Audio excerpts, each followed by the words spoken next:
What's going on, folks? Eddie here. I hope you're having a fantastic day. So this time we're putting on a front mount intercooler. The front mount intercooler I'm using is from Tork Motorsports. Now this is a pre-production model, but the fitment is not bad. I've sent back a little bit of feedback in terms of some adjustments that can be made to make this intercooler better for the folks that buy this thing. It's a nice improvement. A lot of folks put a front mount intercooler on earlier in their mod cycle. I have this bad habit of waiting to put a new front mount on until after I've got a bigger turbo on the car. I did the same thing with my 500, which was actually probably worse, because if you know anything about a Fiat 500, you know that their intercoolers, plural, are shit. Anyhow, so today we're gonna put that front mount intercooler on the car. The other thing that's going on is my bumper is at the body shop. Now, I'm gonna tell you guys that I'm doing this to get rid of the plate holes, right? You know, that's why I brought my bumper to the body shop, not the fact that I curbed the passenger side on the underside.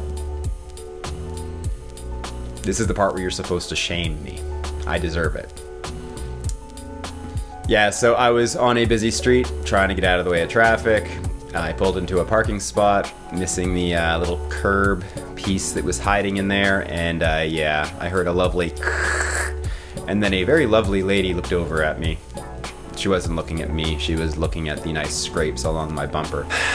Anyhow, so I brought the bumper down to Elite Auto Body in North Vancouver. Andrew hooked it up. They're taking care of my mistake. Fortunately, I was gonna have the holes from the front license plate covered anyways at some point. This just kind of forced the issue, and I'm doing it before going to the Dragon. Other thing going on, clutch. Working on the clutch right now. So the clutch is the one piece that can hold me up from getting this engine in the car. So I bought an OEM clutch, an OEM pressure plate, and now I need to buy an OEM flywheel. The clutch and pressure plate are already at Clutch Masters. They've started development of the clutch for the 124. But yeah, they need a flywheel now. So once I get the flywheel out to them, then it can be completed and there will be clutches available for the 124.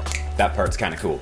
Hopefully it'll be ready in time to get in the car for the Dragon. If not, I'm gonna have to go to the Dragon on the stock engine. I'm not putting the built engine in without a proper flywheel, clutch, and pressure plate. So I'm heading down to Seattle tomorrow to go visit John at Tork Motorsports on Friday. There'll be a video coming out on that shortly thereafter. Now it's just a visit. Hopefully we get to throw the car on the dyno. I don't see any tuning happening. John's a busy guy and he's been sick all week too, so I really don't expect us to get the chance to sit there and tune the car at all. But hopefully we can at least get it on the dyno. If you like what we're doing, don't forget to hit that like button, smash it if you so desire, and don't forget to subscribe. It's what your mom would want you to do.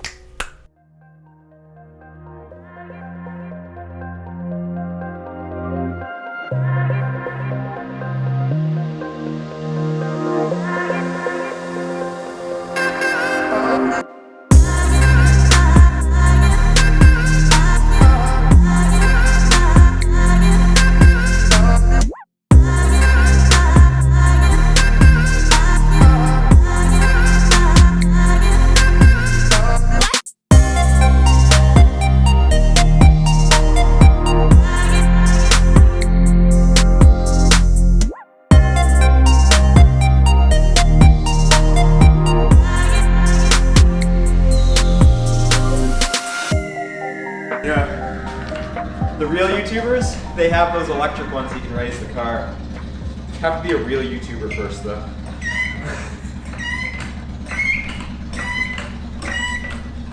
We're going under, and there's nothing we can. So the first thing we're going to do after jacking the car up is we're going to pull out the fender well liners. Go do it.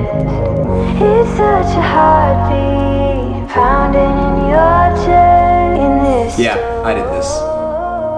So we're taking the bumper off today, but it ain't going back on. We're going to drop it off to a body shop. So they're going to fix this, and they're going to delete the front plate for us. God, that's embarrassing though. That's the first time I've ever done anything like that. I lost sleep that night. Felt like I was abusing my girlfriend. There's nothing we can do. The final hour before we let it go to rest. It's such a heartbeat pounding in your chest. I wonder what these are for. I always wondered what these are actually for. Internet. What's the point of these? A lot of cars have these little pieces that are just indented out in front of the wheel. What are they? Do you know, Internet? This is something I do not know. Leave in the comments. God rubbing on a glass bowl, I've been ballin'. Free my ladies and counting down, I'm already out. Big cup in this store. In this store.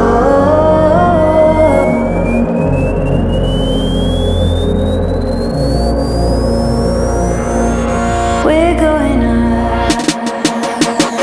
We're going under. There's nothing that we can do. The final hour before we let it go to rest. It's such a heartbeat pounding in your chest. In this story.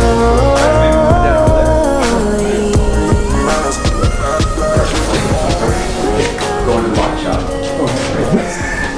True enough. She's not as pretty without her face. No, but it's super cool to look at. These intercoolers really, really are bad. Like, I know I said it earlier, but they really are pretty terrible.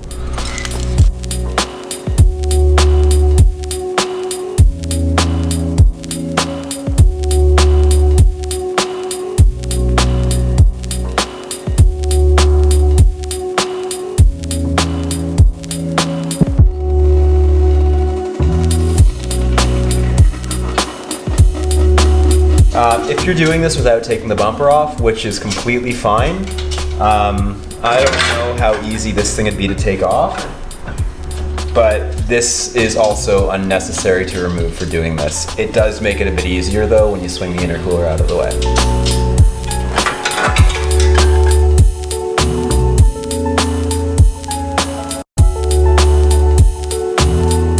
What a goofy way to connect intercooler piping. Can't say I like that. Okay, so this intercooler is a bit shorter than this one, but it is thicker, and it is bar and plate instead of tube and fin.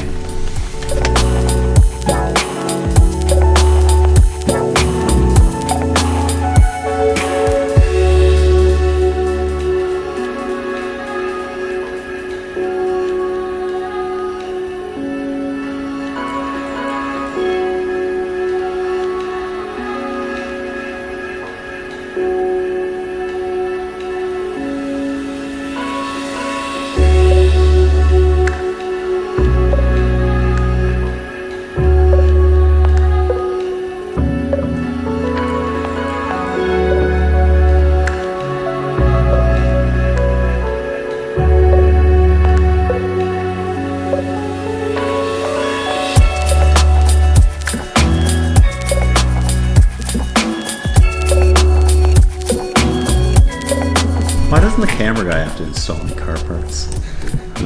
Huh?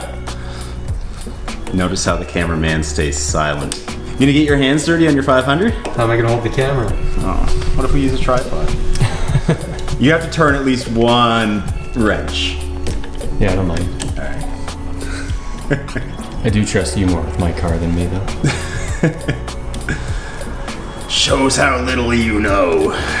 When both of them are done, we're gonna go to the track. Go drag racing? 500 V124.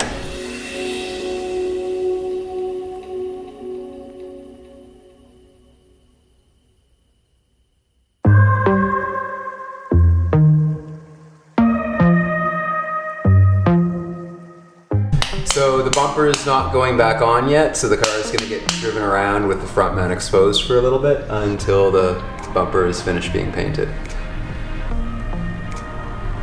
Mad Max style.